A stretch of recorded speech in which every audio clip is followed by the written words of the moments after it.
Every night is game night after hours. Top 100 cooperative games, numbers 100 through 91, with the Broken Meeple.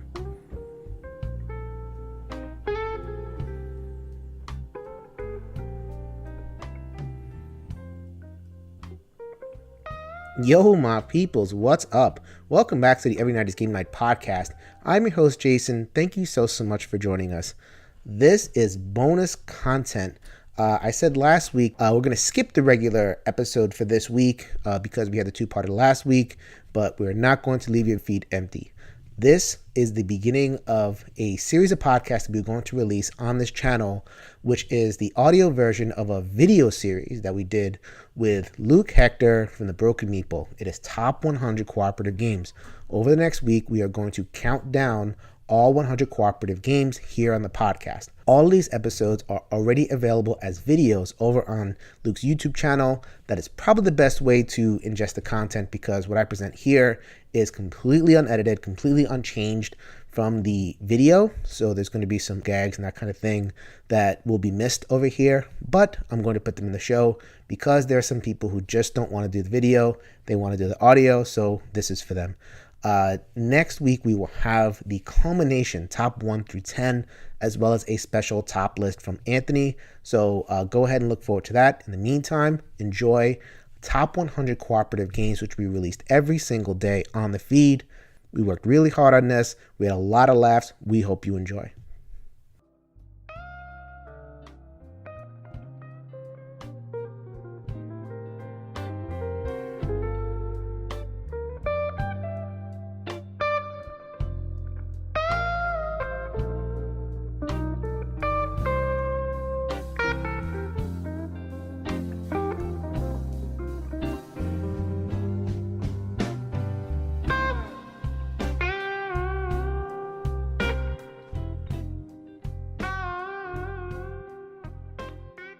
All right. Hey, everybody. This is the Broken Meeple, and every night is game night. We have combined forces. Hey, what's going on? Hey, say hi, Luke. All right. Is it combined forces? That sounds rather dangerous. I mean, we're going to be here for a while, so I think we need all the force that we can get. We're going to be here for a while because we are going to count down our top 100 cooperative games. Now, what? Co-op games, yeah. Hey, we'll get to that. We will get. Stop spoiling. Yeah, this is what this is going to be. We're just going to have a lot of laughs with this. So I was inspired to do this because, you know, co-ops are my favorite types of games. Luke is pretty famous for just loving co-ops and everything, always counting them down and everything. So what I did was I made a list and I kind of pitched it to a couple people, including some people in the Dice Tower who said, impossible. There are not 100 good co-ops. So I took that as a challenge and I brought that to Luke, and Luke said, all right, let's do it. We could do this. So we came up with our own methodology and we made a list together. So, all right. Yeah, Luke, before we get started, any comments, anything you want to say to peoples? Don't hate us for this. Oh, yeah. It's a list, man. We're gonna get all sorts of pushback. You know that. Yeah, we have taken the definition of we've had to stretch it a little bit. You know. All right. Well, here we go. We should at least explain that first. Let's be fair. We will explain the top 100 co-op list. Okay. Co-op. When people think co-op, what do you think? You think that it's everybody at the table. Everybody's doing basically the same stuff, and they're working together, and they're working towards a goal. Like that is the pure definition of a co-op. That's right. So whenever you see like a top 10 list, even, go a little bit further, 25, so whatever it is, it's usually going to be top 25 pure co-ops. We've expanded the definition a little bit because we wanted to get a lot of games in. And I guess this is something that I believe in. Like a cooperative game really is a game where people cooperate, So that includes a lot of different types of games. So we've included a couple of one versus many games. So you're going to see a couple of those. I think, maybe somewhere in the 4 to 5 range. We've also included games with hidden traders. So, those are those are the two ways in which we've kind of snuck on some extra games there. So let's just take one at a time. So one versus many. Why do we have one versus many games on this list? Well, because the majority of the group are cooperating. I mean, yes, you've got one. I mean, you can imagine that a normal co-op game is one versus many, but the one is the game. Well, a one versus many otherwise is just the player instead of the game. But you've still got the majority of the players there cooperating against this one person. So that didn't seem like too much of a stretch. Right. And then on the other side, so if you could think of it this way, you could think of it as most of the players are cooperating all the time. And then in a hidden trader game, we would say that all the players are cooperating most of the time. Yeah. So, so like, let's say, I mean, yes, Dead of Winter is on the list somewhere. Let's just like put that out there right now. We put Dead of Winter on the list because you're cooperating in that game. And I've heard like people's like, oh, that's not it's not a great co-op. And if you have the trade and trader, you have that one person not cooperating. Well, guess what? That person is cooperating unless they're really bad at being the trader. So they're Yeah. We have a couple of other games that are like that. So we kind of, played with the definition of cooperating, but at the same time, these are 100 games that people cooperate in. And what we're going to do is after we record the top 100, we took basically Luke made his list. I made our list and we just kind of combined them to make an Uber list. So what we're going to do is we're going to go over our other games that did not make the list. If you're mad about some of those games that made the list, go into that next batch of games, find the pure co-op, stick them in there, and there you go. There's your top 100. So basically, make your own list. Yeah. Starting with our list, so we hope that you could find, just like any top 100, we hope that you can find some hidden gems, things that games that maybe you didn't think of, all that kind of stuff. We are going to have a lot of fun with this. So I think that is all in terms of preamble. Am I missing anything, Luke, or are we ready to go? Nah, that's about it. Like I said, we got the group list. I'm not sure we desperately need to. I mean, the ones that fell off. Yeah, maybe we can just gloss over those briefly or something. Gloss over those after we finish the list because we won't want to spoil what's on there. Yeah, we've had to stretch the definitions a little bit though, because you asked Tom Vassell this one, didn't you, about can we do 100 co-op games, and he said no.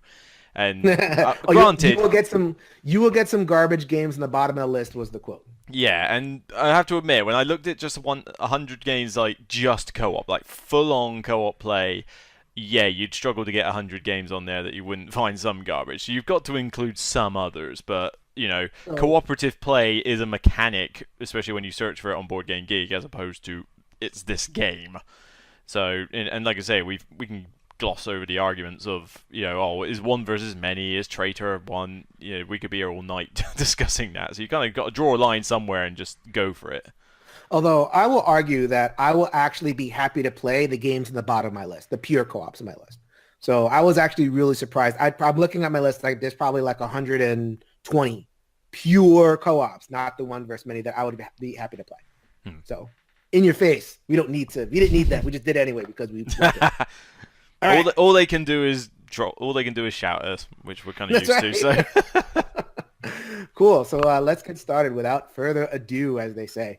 Number 100 is Harry Potter Hogwarts Battle. So yeah, it was it was on both of our lists. It was about number 90 on both of our lists. So I wouldn't say that we're blown away by this game. What do you think of this game, Luke? It does all right. It does well to the theme, but the main issue with it is that, besides the whole spoiler thing, if you've not seen the films, it's that some of the scenarios definitely worked a lot better than others. There were some of the movies that you play in that are like, oh, this is pretty cool, and then others that weren't so good. And like I say, it does the job. If you're a Harry Potter fan, I like Harry Potter, then it's definitely worth giving it a try. But it just didn't blow me away as much as other games in this subgenre. So I thought it was okay, but nothing to chat about. My big thing with this game is that if you play the full game, book 7, you put all this stuff in there, it takes a long time. And there's a lot of tracking. It's like, okay, you get hit with this, and then this person makes you discard, and then when you discard, this person's going to hit you with 2 health. And it's like, you're actually upkeeping more than you're actually playing the game. So having said that, I have actually played this with completely new people, just that base 1 game or like that game 3 or whatever, and had a good time with it. So as a gateway thing for newer gamers, and the box is cool.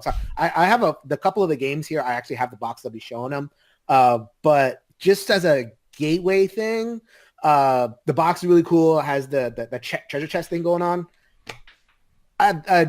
Acceptable little co-op. So that is Harry Potter's Hogwarts Battle.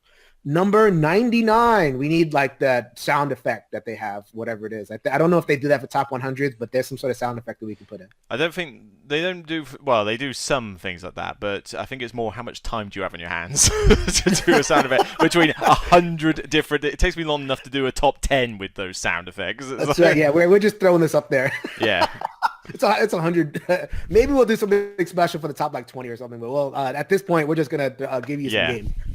Number 99, Mountains of Madness. This is also on both of our lists. It was 92 on Luke's list. It was 82 on mine.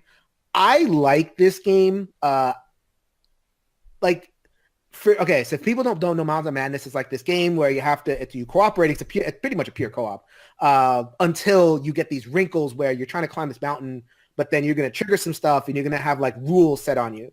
So now you have to stare at somebody straight in the face, or you have to say a certain like phrase, connected with, whatever you're saying. So like it's kind of simulating madness, and then, hopefully somebody makes it to the top of the mountain or whatever it is.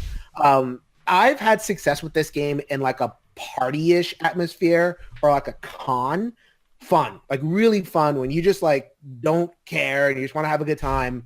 I think this game is really fun. Where the game kind of falls short in terms of the replayability for me. There's not enough things to do. So it's like, am I going to bring this out over and over against my game night? Maybe not. But in terms of like the actual like a con experience, exposing new gamers to co-op games and fun party things, I actually really like this. Yeah, it does a job. I get your idea on that replayability thing. It only lasts so much. It's one of those ones that's like, I'll enjoy it at a con, playing it every now and again. It really does need the right group and the right setting. I couldn't see myself taking this to a game night, and I couldn't really see this being played at my home, for example. I would have to be like, right, let's get a big group, we're at a con, we're all having a laugh anyway, let's do this weird party game. And it can be fun to watch as well, watch the Dice Tower play it live. It's hilarious when you've got like Zigos here in the corner literally talking to a wall or shouting across. So like, I've got these, you got and there are some stupid ones like that. I don't say it works, but it's very specific when it works, so I couldn't stick it too high. So a game, I'll talk about this game in the games that got left off. I'll throw it in there. I put it in the same category as a game like Flip Ships. So if you guys know Flip Ships, it's like that dexterity game and it's cooperating and everybody fails and whatever it is. I'm a little bit worn on that game if I'm just playing whatever, but I worked for Renegade over last year on PAX Unplugged. Just people wrapped around that table, flicking and laughing, and we're all being stupid and everything. There is a role for that stuff, and Mountains of Madness definitely fills that role. So that's a pretty good one for that. All right, this is your baby, Luke. So in this bottom part of the list, it's going to be games that were on one person's list but not on another. So we're just going to kind of back and forth on with this for a little while. You are going to tell us about Defenders of the Last Stand, number 98. Defenders of the Last Stand, yeah, I mean, it's one of those, like, the post-apocalyptic tower defense style games where you are, you're in your city and you're having to defend against all this, almost like a sort of Mad Max style setting of everyone's coming at you, you've got to sit and defend. And I like the tower defense style co-ops in general, where you feel like you're at overwhelming odds and you're in the middle and everything's just coming at you, just trying to kill you. It definitely... it looks the part. It's very nice looking on the table. It's quite not... You can tweak the difficulty in places, so it's not like too overwhelming. But it's one of those, like, if you want to get your Mad Max vibe on, then it's a great one as you're defending from rival gangs. And again, you've got limited resources to work with, and it just makes for a decent tower defense game. I've not played it not many times. That's the only sort of caveat I would make. But I don't think it got a lot of distribution over here, so I don't think it's one that's like, it's easy to go and find. But it's expensive. Decent one. Oh my god! You said it looks decent on the table. Of course, it looks decent on the table. It's expensive as heck. Well, yeah, Drew. Yeah, price has a factor to do with it, but it's a good tower defense game. Mm-hmm. Cool. All right. So the next one was on both of our lists. This is Legends of Andor. This was 80 on your list, 93 on mine. So nice and low, but it's a game that it's kind of a how do I say it? It's like it's for an acquired taste type Yeah. game. Like, it's for a very particular type of gamer. So if you don't know Legends of Andor, it's one of those adventure games. So we just talked about Defenders of the Last Stand. It's basically an adventure game, but tower defense-y. Like this game is, you go out, you're accomplishing missions and doing whatever, but it plays out in a hugely puzzly way. Probably the most puzzly adventure game. So it's really popular among like Euro fans who want to kind of dip their toe into adventure gaming. For me, it's one of those games that like I really appreciate that it's there. That's why I put it on my list, and I think it's kind of a great design. It's just that's not what I do in terms of gaming. So like the thing that makes this the most puzzly is you're over here slaughtering orcs and you're getting treasure and everything. But for every orc you slaughter, it kind of moves the time up of the mission. So you can't just like go in and indiscriminately slaughter orcs, and what they can in a lot of games. Every orc you slaughter costs you time. So it's like, okay, I got to kill this guy. I got to let this guy into the castle. I got to ignore these people. I got to go over there. And I was like, ah! But there are some people that like it. So I admire it as far as that goes. You had it higher in your list there, Luke. Yeah, I mean, it's a decent puzzle. I like the puzzle aspect, and it does look gorgeous. I mean, I like anything that Michael Menzel does for drawing like his artwork on his boards or something. So even though it feels a bit like a puzzle, and that's probably a slight negative I have for it, like why A does it bit like cost a time? puzzle? What are you talking Oh, about? right, No, that's the well, you whole know what I mean. thing. It's a lot like a puzzle, but where where you kill an orc and it costs you time, but the puzzle itself is fun to do, and the different scenarios that you get, particularly with they expanded it recently with like a kind of a sort of Sea Island based one, and they do feel quite different in how they work, and it's a good challenge. But like I say, it's definitely a more Euro-y style Yeah. co-op. As a co-op, it works. You're definitely having to sort of discuss, right, what's the best way to do this if I go over here, and it is a challenge. But don't get into it if you're looking for a hack and slash, typical Ameritrash, dungeon crawl fantasy game, because it is very much more a Euro style adventure game. And it traps you because it has the standees and you like construct little siege towers and stuff and has dragons and it's like, oh my God, this is going to be cool. And then if I kill it, I'm going to cost myself 5 time and I'm going to lose the game. Oh, oops. But anyway, that's Legends of Andor. Actually, my podcast partner on Every Night is Game Night, Anthony, really likes this game. So I know it appeals to a certain type of gamer. Speaking of Euro co-op, so this is the first of my boxes that I get to display over here. You've got that advantage. I've only got a few games on the on my spare shelf in the other end of the room. Oh, So unless I conveniently pick one off that shelf, which I'm probably only going to be able to do that 3 times in this entire list. So it's like I'm not running all the way into the other room to grab games. oh, y'all can see this, right? There's like, I don't know, about 70%, if not more of that list is hanging out over here. Good. I'll just point it out on your window then. just get used to this. So this is Orleans. This is with the Invasion expansion. So speaking of Euro co-ops, there's not a lot of these on these lists. There really isn't. But this is, I don't know, they call it like a bag builder or whatever it is. It's a classic Euro. I don't need to belabor the point a little bit. But what the co-op scenarios does, it just adds, so it adds co-op scenarios. It also adds a solo scenario. And it's basically you're doing the resource management thing, but you have to do the resource management thing together, and you have to hit certain thresholds or else the invasion happens, which there is no real invasion. It's just, you lose. But you're not here for that. You're here for that shared experience of resource managing. I'm going to do this. I'm going to do this. I'm going to specialize in this. You're going to specialize in that. I find the cooperation really good because you really do have to specialize. You have to really kind of, focus your bag and everything.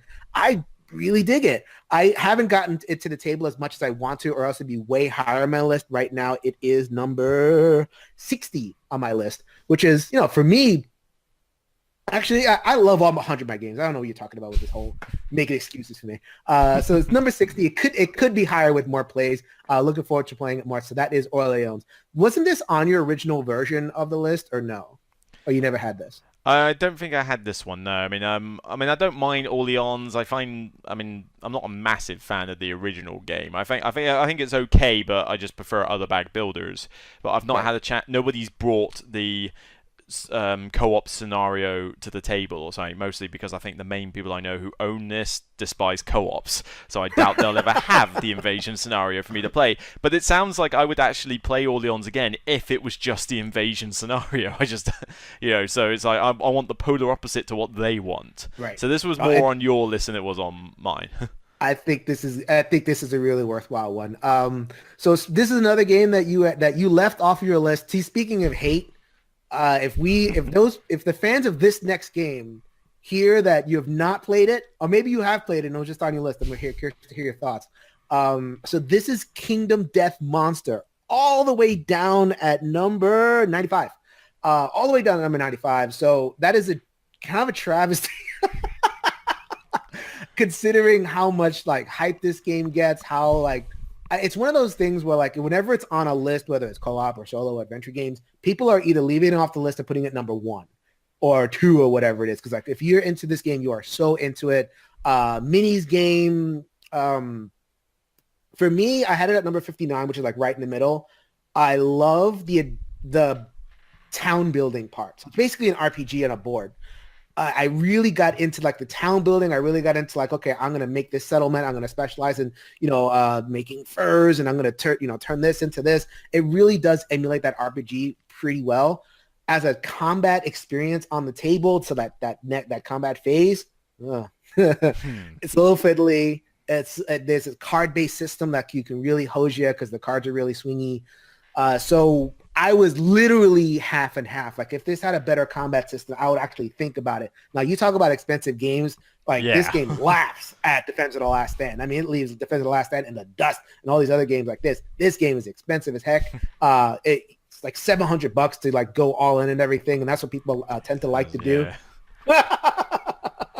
I've just never played it. That's the main thing. I mean, I had no interest in trying to get hold of this game because it was like, oh yeah, it's on Kickstarter. Let's play it on Kickstarter. And I never hear anyone else talk about the game. It's just literally, oh, it made loads of money on Kickstarter, and then anybody I see playing it doesn't seem to look great. I've seen people who like really slag it off on Facebook and that literally say that they started the game and then picked up a card, rolled a die, and then died because your life expectancy is a little bit short in this one, from what I hear.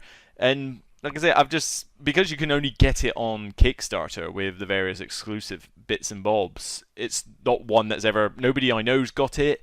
Nobody's showing it to me. I'm not going to spend $700 to try and get this game with all of it. So it's just come on, me. I don't go for this whole we're only going to sell it on Kickstarter thing. I much prefer it if it is available to all. I am lucky enough to have a couple of people with terrible acquisition disorder in my gaming group. Gary Pope at Lake to the Table is the guy that owns this. We played it once. I'm not sure he's played it again. We had like a whole day with it, building the town and doing the combat and everything. So like we just like really like, all right, let's just do Kingdom Death Monster now. I want to get into the advanced stuff because we didn't advance in levels a little bit, so I wanted to judge the combat that way. But in the beginning, it's a little lucky and kind of like reminiscent of old school RPGs where like you just kind of, oh, that was nice roll, that was great. So I think game design has kind of moved a little bit forward from that, but the RPG part of it is actually really cool. So that is Kingdom Death Monster. 94 is your bag over here. I've never even heard of this game. What most people haven't. There was a Dice Tower video, but I looked it up. So tell me about 7 days at, I don't know, how do you pronounce that? Go on, pronounce it, try. I dare you. Westerplatte? Not far off. I think the correct definition is Westerplatte or something like that. Westerplatte, there you go. All right. But 7 days of Westerplatte, I don't think you can find it anymore. It sort of came out for a short while, and I know that Dice Tower have done a Miami Dice video on it. It's a co-op where it's simulated. Now, I hope I don't completely tarnish the history of it because history is not my strong suit. But it's based. I think it's a Polish battle that takes place. I think it's at a Polish base where the German Nazis are invading. It's like World War II setting, and basically you're defending this Polish base from the Nazi invasion, and the way it works is almost a bit like tower defense in a sense. You've got a few guys that you move around on the shoreline, which can get you like resources like bullets and supplies, etc. You're manning like gun positions, and the Nazis are basically moving forward via these cards in different columns, and as the cards reach certain points, they'll start dishing out damage to these like little brick walls. You've actually got tiny little bricks that you put up to simulate your defenses, and the idea is that you've got to hold out for so many turns, because it was essentially, I think in history, it was a massive defense thing. It was like hold the line until the reinforcements arrive, and if you get, if too much of your base gets blown up before then, you lose the game and stuff like that.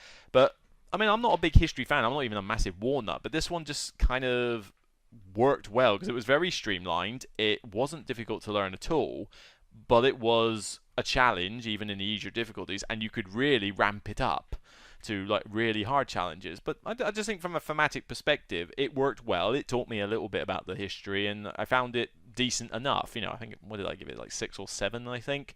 So it's like, one I would play again, but I don't own it anymore, and I've never seen anybody else with it because, like you say, where is it? It's kind of disappeared. I'm getting a phone call. This is what happens when you stream live. Live. See you later, Mom. I'll talk to you about an hour or so. All right. Your mum's listening to the list or something. It's like, how dare you not put this list on? I'll see you next week. It's Easter next week. You spent how much on Kingdom Death Monster? I spent how much on this stupid wall? Forget Katie. All right. So next up, we have a game that appeared on both of our lists. I got it right here. It is one of my personal favorite small games. One Deck Dungeon. So this is One Deck Dungeon and its expansion, Forest of Shadows. It was number... Are you getting feedback or... No. Okay. It's my phone. Yeah, it's your phone. It was the One Deck Dungeon was number 100 on your list, and I'm looking. I think it's a 59. 69 69. on yours. 69 on my list. So obviously, I like it a little bit better. I think it is a better solo game than a co-op game, but I have seen it work as a co-op. I've seen couples play it. I've seen, like in a demo convention, you can shuffle in this and the expansion together and kind of get a really good feel for what it's all about. So I. Dice chucking, dungeon crawling, over in about 30 minutes or so. What more can you ask? Actually, maybe a little bit more than 30 minutes. But it works. I really enjoyed it as co-op. Yeah, I mean, there's not a huge amount I can say on it. It did the job. It was a quick little thing. If I want a dungeon crawl, I want something a little bit more meaty in sense. And like I say, I tend to see it more as a solo game than a co-op one. I mean, saying now, we'll get further up the list, you can argue that there's some of them that are more solo than co-op, but I prefer to play this one as a solo than a full co-op experience. But like I say, it just squeaked on. It works as a couples game. So when it comes to co-ops, we want to kind of be clear that there's different audiences as well. So like you can have the classic, 4 people at a table playing a game, and it's a cooperative game. But some of them are like Mountains of Madness, where it's, a party setting and you just want to involve everybody else. Some of them are low player count games, and they're low player count games and they're really light. Some are low player count games and they're super heavy. Yeah. So there's a whole range of cooperation that goes on here. So so this is definitely on the lighter couple side. I actually can really recommend One Deck Dungeon, so I'm pretty happy with it. I'm looking forward to more. I understand that this is Chris's cash cow. Chris has over at One Deck Dungeon, so we're going to see more and more and more and more. Looking forward to it. Cool. All right, so this is your guy, and this is a game that I recognize that people like, and it's there, but You weren't so a fan? you go ahead and you say good things about this game, and I will go ahead and say bad things about our number 92, which is Xenoshyft. Yeah, then I'll admit, I don't like playing this one with the full player count. It goes on a bit too long. Yeah, it is too long with the full player count, I'll give you that. With 2 and 3 players, if you know what you're doing, though, it can shine. And Xenoshyft is basically, a bit like another tower defense in the sense. You've got the players are defending from aliens, a bit like Starship Troopers style, if you've seen those movies. And each of you has got your own little base. The alien cards are laid out and they're flipped over in turn. It's a deck builder. But the thing I like with this is that, unlike other deck builders, there's a lot more cooperation in augmenting your other players' decks. So, you'll flip over a card and it'll be like a hive guard or something, and it's gonna really mess up this guy. You can chuck a grenade over to them, help them with their alien. It goes into their deck, and you're effectively tweaking each other's decks, as a group. Now, I mean, the aliens themselves are horrific. They're nasty. This game is tough as nails. I will give it that. It is ridiculously hard, particularly if you avoid certain cards that are in there. But it's great for a thematic Starship Troopers vibe, and I just like the twist that it gives for the whole deck building aspect. Not my favorite ever. I would really only really play this with 2, 3 max, and even then the third player needs to know what they're doing. And I agree, 4 way too long, especially unless you know it. Yeah. So I mean, I like it for the Starship Troopers vibe and that, and even if the storage solution could be a bit better as well. Let's hear your thoughts. When you say tough, I see random. It is random. When you are, so like in this game, you have specialties, right? And it kind of behooves you to get items. And we're talking about this game. We don't, like, did you play Dreadmire, the follow-up? No, I haven't played that one. Okay, so I've not played Dreadmire either, so I think we have some Xenoshyft fans going, play Dreadmire, it fixes a lot of this. We're only going off the base game. We'll look on you in the comments if you have any stuff to say about Dreadmire. But anyway, the base game, just to get that in there, you have to buy stuff according to your specialization, and it builds you a certain way. So like I always play the medic. In every game I play the medic. So I'm getting medical stuff. So if I get my medical stuff, and then and then the monsters come out that burn through shields or burn through like healing, whatever it is. Oh, okay. That was great. I'm just buying it according to my specialization. And so I was a little frustrated by that. And there are cards in there that are just like, okay, you lose now. You build a certain way and you leave one little chink in the armor and it's like the card just hits you and you lose. And then 4 players, I played this at a convention. I was like 2.5 hours in and we're not even done yet. And my other table that I rented, I reserved is starting up and I'm like, can I leave now? No, you must stay. You're at a convention. Don't be rude. So yeah, but like the Dice Tower folks really like this one. So I guess it has an appeal and, so it's out there. I see that it has its fans. So there you go. Xenoshyft. That is our number 92. Yeah, I don't love it as much as they do, but I'll play it every now and again. So. All right, so this is another one. I've actually kind of barely played this game at a con, but you have a little bit more exposure to it. It may have been at like some of the UK game trade shows and all that kind of stuff. Going to get released later this year through Grey Fox Games. This is Rising 5: Runes of Asteros. Is that Rising 5? Yeah, it's basically co-op Mastermind. I mean, I'll admit, the main experience I've had with this is at cons, where somebody has brought it along, and because I don't think we've got the full retail release over here, but the good with this, I mean, like I say, Mastermind is not the best game ever, the 2-player head-to-head, but this one is essentially a co-op one on an alien world where you're all working together to find out what this particular like sequence is in order to, I think it was like close a portal down or something like that, but it's basically sci-fi alien that.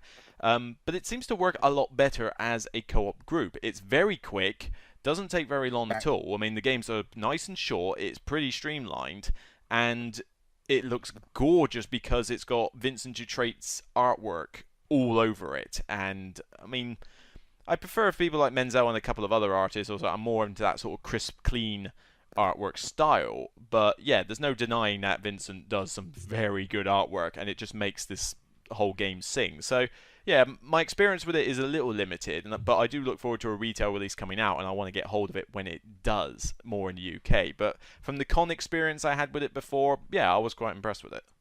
Yeah, I'm looking forward to really playing this. There's a family of co-ops, like we're gonna get to a couple of them a little bit later. A lot of co-ops that come out tend to be like a grade heavier than I want them, especially for my family. So I'm always on the lookout for co-ops that are simple and they're simple and they're still engaging and good. So we're talking in that Forbidden Island type lane, of a co-op that's, that has some meat to it, but that my kid can play.